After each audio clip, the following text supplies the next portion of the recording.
God is good, and with each day that passes brings us a day closer to the launch of Pantheon Rise of the Fallen. This is the Nathan NAPALM channel, and if you are new here, please consider subscribing, especially if you're interested in Pantheon related content on our march to launch. Today I want to talk about the actual world of Terminus and the way it's designed from a lore perspective and why it is so smart in the future of making new content for the game, etc. So let's start out with talking about what exactly is Terminus. Okay, so it's a diverse land which is formed from fragments of many different realms and times, and they're brought together and kind of pieced together into one world. So what does that mean? Well, that means that, number one, these races didn't evolve naturally on this planet. They were, we don't know why or exactly, we kind of know the ages that they came in to the world, but we don't know why or what their original world was like, etc. We don't know why this is happening. So it's kind of the mystery of the world. But what's really cool about designing a world with this kind of a story is that it makes it really easy to introduce new things without messing up the lore. Okay, what I mean by that is, imagine that they want to do a new race with their own area and their own culture and everything. Instead of having to do what most MMOs would have to do, which would either be they've already been introduced in the game as NPCs or talked about in the lore, etc., or B, they're a new land there's a new land that you discover and you find this new race or civilization. Okay, and all that's fine, that's cool. You know, honestly, they can still do that in Pantheon if they want to, but they have a secret weapon. With designing the world like this, they can literally just have, at a new age, there are new races introduced to Terminus. They you know, a new fragment has joined the realm, and you know, and introduced these whole new areas and these whole new races, and it fits with the lore no matter what they want to do. So it makes it really cool and easy to expand the world in expansions or however they want to do it.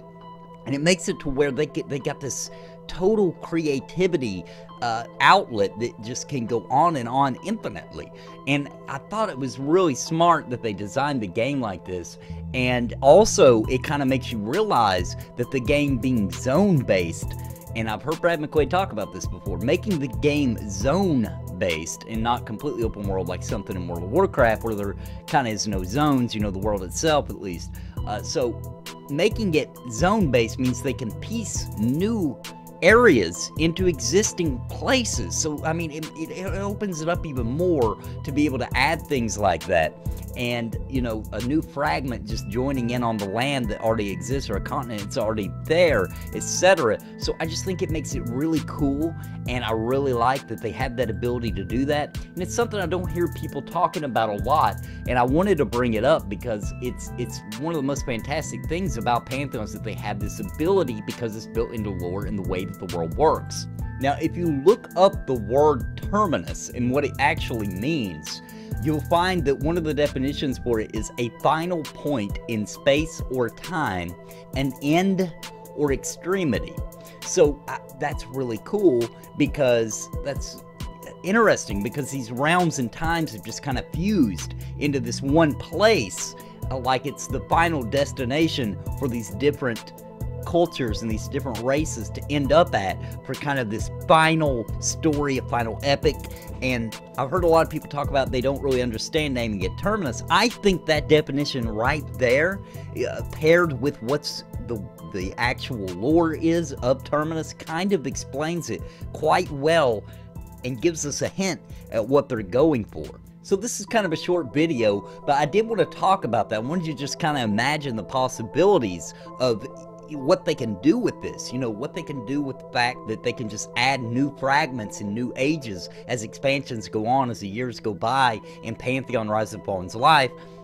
and just the creativity allowed, you know, the allowance of them being able to do whatever they want to do in the game, and how cool that is, and how bright the future can be, and how this game is not limited by its own lore. And that's so freaking cool that they thought of something like that, and I just want to kind of share it and see what you guys thought about it. And hey, it's a topic not talked about much, and we got the newsletter tomorrow, at least at the time of this recording, on February 19th, 2019. That means tomorrow is the newsletter day for February. Can't wait. I'll see you guys as soon as I can make a video and get it up talking about the subject or subjects that I find the most interesting in the newsletter, and I'll see you guys then. Very excited. Hope you are too. Thanks for joining me. Let me know in the comments down below what you think about this awesome world of Terminus and the way that they built the lore on it, and making it available for these kind of expansions and new stories, new races, new cultures, new